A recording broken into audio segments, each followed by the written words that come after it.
Praise the lord.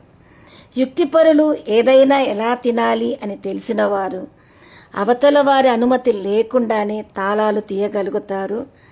ప్రమేయం లేకుండానే కావాల్సింది స్వాధీనపరచుకోగలుగుతారు. మనలో చాలామంది ఇలాంటి వారు మన నమ్మకాలతో ఆడుకుంటారు. మనము వారితో మోసపోతూ ఉంటాం. ఏమంటారు?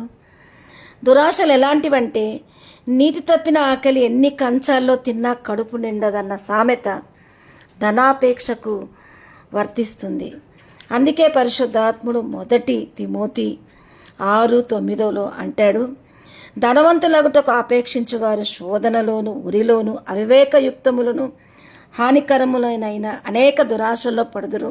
అట్టివి మనుషులు నష్టములోను నాశనములోను ముంచివేయను. ఎందుకనగా ధనాపేక్ష సమస్త కీడునకు మూలము.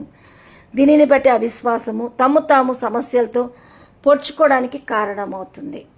నిజమే, ధనాపేక్ష కలిగి వాటిని బట్టి శోధించబడుతున్న వాళ్ళు ఆ యుక్తిని ప్రదర్శించడంలో అనేకుల్ని సమస్యల్లో పడేయడమే కాకుండా తమ్మును కూడా లోభత్వాన్ని బట్టి తమ వైఖరిని నలుగురితో చెడ్డ అనిపించుకోవడానికి, చెడ్డ వ్యక్తులుగా ఆ లోభత్వం వారిని అనేక దృష్టిలో నుంచి నీచంగా చూపించడానికి కారణమవుతుంది.